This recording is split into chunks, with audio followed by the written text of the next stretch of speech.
Now, with very little going on in the true crime world, I'm going to go ahead and bring a story to you of a crime solved essentially 40 years later. I'm JB Gunner. This is Crime Time. Today we're going to be talking about this woman right here who just got locked up for leaving her baby in the trash can 40 years ago. Let's go ahead and get on into it. Let's do it. Bring it back.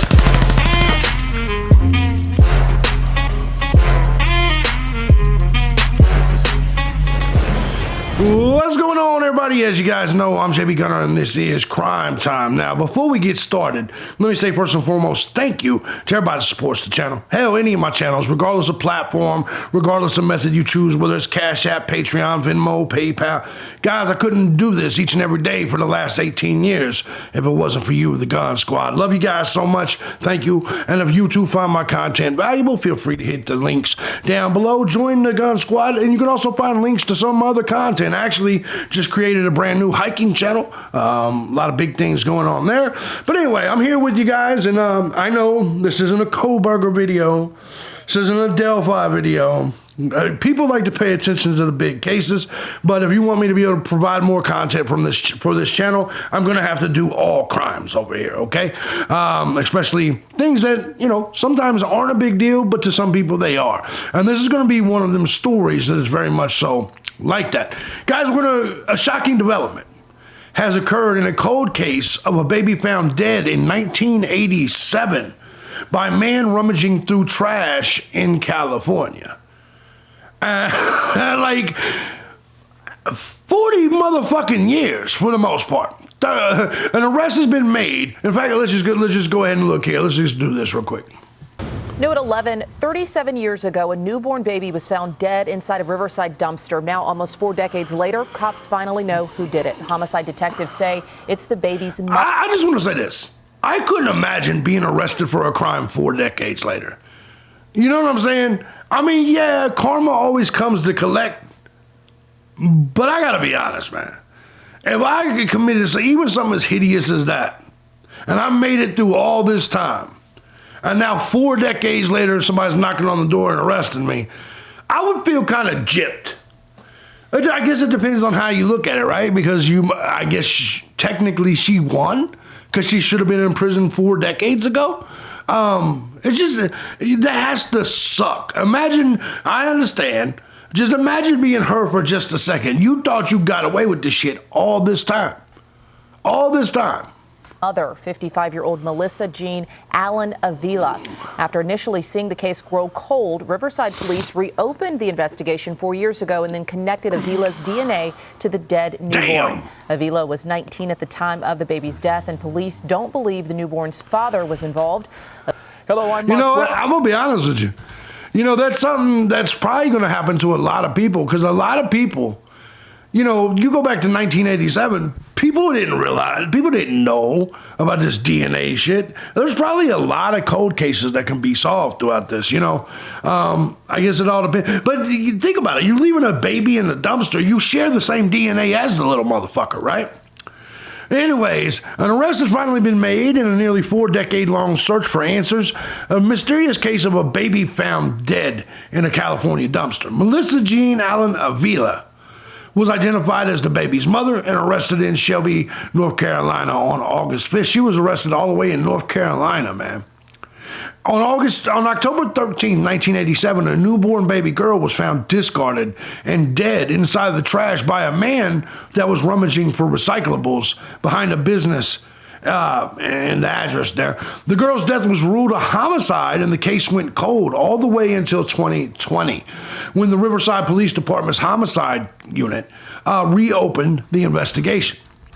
Thanks to the persistent efforts of our investigators and partners, this victim now has an identity, bringing resolution to the case, said Riverside Police Chief Larry Gonzalez. That's so crazy, man. That's so crazy. We will remain dedicated to seeking justice for homicide victims and ensuring their families find closure. Using DNA technology, police identified the then 19-year-old Avila as the baby's mother. Detectives said that they had no reason to believe the baby's father had any criminal culpability in the murder. Avila was tracked down with assistance from U.S. Marshals. Man, they went after her, didn't they? Carolina's Regional Fugitive Task Force and extradited back to Riverside County. She was booked into the Larry D. Smith Correctional Facility and is being held on a $1.1 million bail. Her arraignment is scheduled for September 9th, and she is expected to be charged with first-degree murder. California enacted the Safe Arms Newborns Law in 2001, which allows parents to relinquish infants. A parent or legal guardian can confidentially surrender a newborn 3 days old or younger to any hospital, emergency room, or fire station. If the baby has not been abused, the parent will not be charged with child abandonment.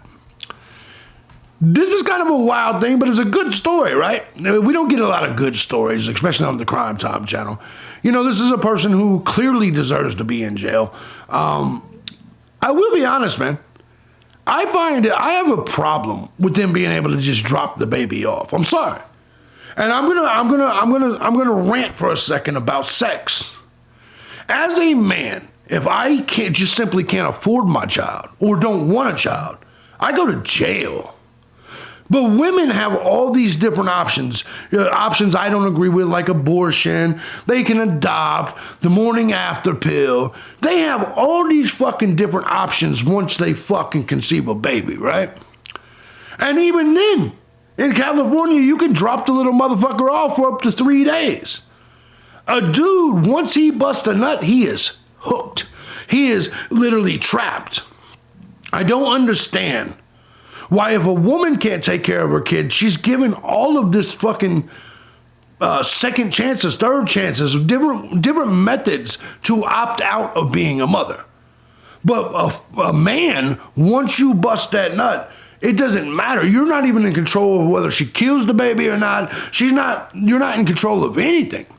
You will pay, and if you don't pay, your ass is going to prison. Let that sink in for just a second. There's no way in hell anybody can say that's fair. The family court system is fucked up. It's fucked up all the way down to custody, and the man gets 2 days every 2 weeks. You see what I'm saying? The entire system is fucked up. So to see a bitch like this right here, that's in this picture right here, get what's finally coming to her, I cheer it on.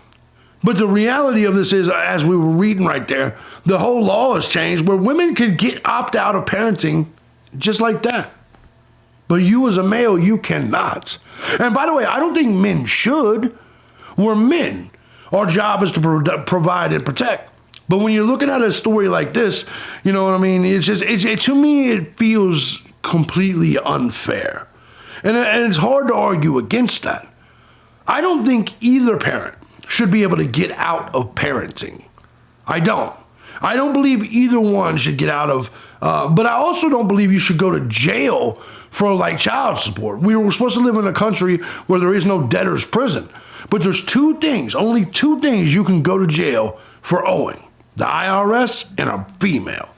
Make that shit make sense, right? But no, it's very good to see this woman get what's coming to her. Crimes like this, you know, it's amazing to see them solve. So it's amazing to see with all the different crimes that go on, like even in Riverside, California. It's amazing that somehow they dug into the cold cases and did the work needed to catch a 37-year-old crime. Because currently there's crime happening all over the place. It just, to me, that's an amazing, sometimes technology is perfect. Now, don't get me wrong. I think sometimes technology can lead the opposite way. Like, I believe people are so stuck on DNA, for instance, the Kohlberger case, that they will legitimately put somebody to death for maybe a crime they didn't commit. But in this case, clearly, it was clear.